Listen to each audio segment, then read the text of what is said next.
And of course, you did have that match, as you said, at the Molson Centre in 1997, where you actually were one of very, very few people to beat Hollywood Hogan. I think it was only really you, Goldberg, Lex Luger, probably from that period of time. Roddy Piper. I'm trying to think. There were very few, weren't there, that got a chance?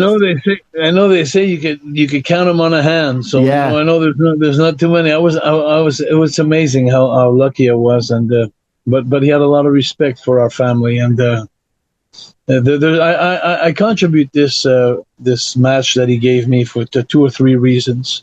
If I try to sum them all together, I know for a fact that through Jimmy Hart, who, for those who don't know yet, Jimmy Hart, well, as you can see on my shirt, he was my manager as the fabulous Rougeau brothers. He was also my manager as the Mountie, which so we grew really, really close, me and Jimmy, because we were very much alike, and we didn't go out in bars. We were very serious, always well dressed, always answering to the fans, always professional. And but Jimmy Hart, he was also Hulk's real manager in life. He was the one booking his stuffs in life, his Comic Cons and shows and his appearances, and taking care of the karaoke.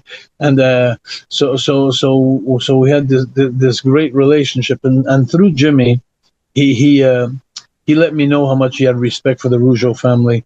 And I remember on one given night, I should have listened more, but Hulk told me on one given night, I was with Raymond in the dressing room, and we were on the first match that night, and there was like 20,000 people. And Hulk came to see us, and we had a hell of a match. We were against the Hart Foundation, and then we had a hell of a match. And it was the first match of the night. And because I think the guys were late or something, so anyway, they put us on first. And so we went out there, and Hulk came to see me, and he said, me and Raymond, and then he said, guy, he says, I want to tell you something. He says, he says, a lot of people in this business think that the most important match of the evening is the main event, my match. But he says it's not. He says the most important match is the first match. Because if you start the crowd on the right foot and you don't insult their intelligence, and you really get them into the show, then everything just thrives. Like it just goes on. And he told me that. And for many years, I worked with Hulk for 10 years, and then like 25 days a month. So I could tell you that he's seen the hard work that we've put in. So I knew he had a lot of respect for the Rougeau family. That was one reason why I think he put me over in Montreal.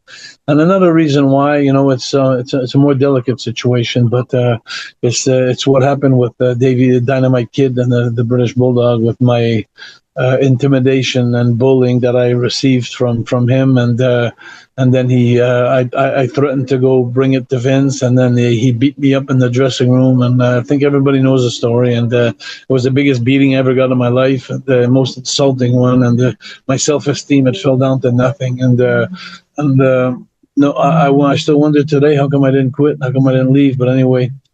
So I hung in there. I put one foot in front of the other, and then the next week after, I did what I had to do, and I made a comeback on Dynamite. And then 2 weeks after that, Dynamite quit the business. He just literally quit the WWF. And Hulk, what people don't know is Hulk had a lot of friends that were bullied before me.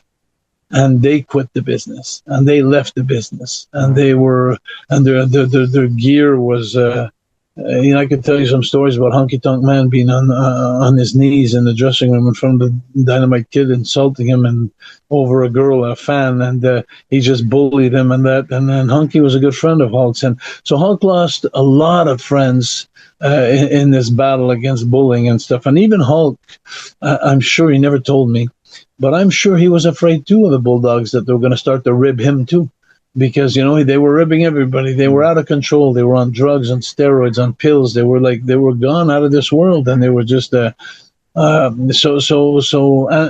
Dynamite.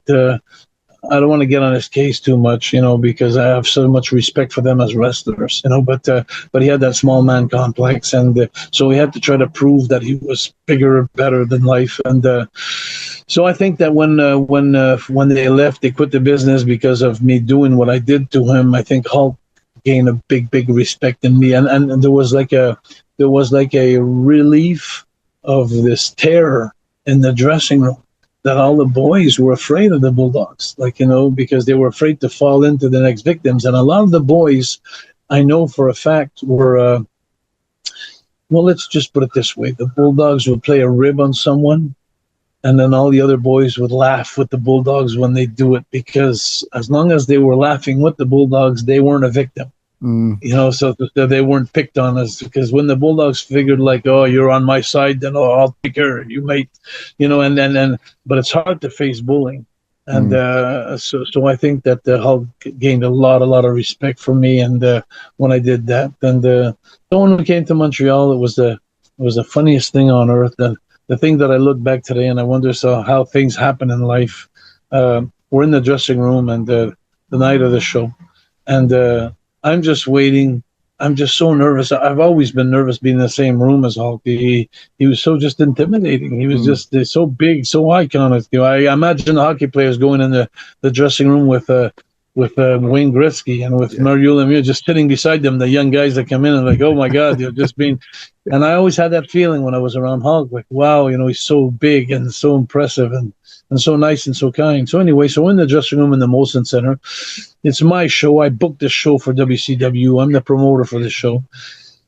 And he comes in, and out of nowhere, there's Lex Luger's there. There's Harlem Heat, Ric Flair, Dean Malenko, Eddie Guerrero. I could go on. The Giant, Paul White. There's all these wrestlers that are there that are really big time. And out of nowhere, there's a silence that comes in the ring. And then Hulk picked this spot. And then he said,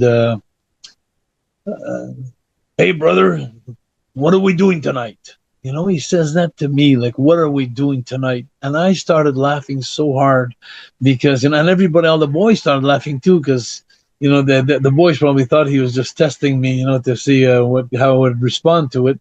And I was laughing because I thought it was so stupid for him to say that. Like, I was just waiting for him to do the leg drop on me and tell me when he's going to do it. I was just so happy to be in the ring with him, like, that he accepted it. And then after all the boys stopped laughing and I stopped laughing, and we're waiting for his next line, and then he says, I'm serious, brother. It's your show tonight. He says, what are we doing? So now everybody's getting serious and adjusting him, and I'm starting to feel unease, so I tell him, I said, you're very funny, Hulk. You're very, very funny. And then he says, I'm serious, brother. He says, it's your show tonight. I'm putting you over. He says, how are we doing it? So when I saw some kind of reality in his speech and his eyes, I was so, I don't know, shocked. So I told him, I said, why don't you come in the ring and beat me up the whole match as much as you can, and at the end I'll just luckily small package you, and then he says, let's do it. So that stayed like that. So then when we got into the ring, he gave me half of the match. He made me shine, he made me dive, he made me this and that, and then he did the job for me at the end. And it was so amazing because when I got back in the dressing room, none of the boys were there. They were all gone. There was nobody in the dressing room left. I guess they didn't want to see it or didn't believe it, or it was too hard for them to face that. Or we got back in the dressing room, we were alone, me and Hulk. And that's something that I will never forget. Since that day, my notoriety just went like that.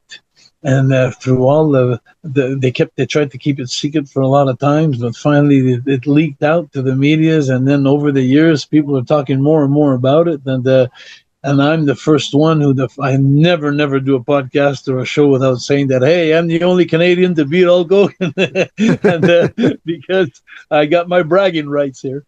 Absolutely. So that was a magical moment.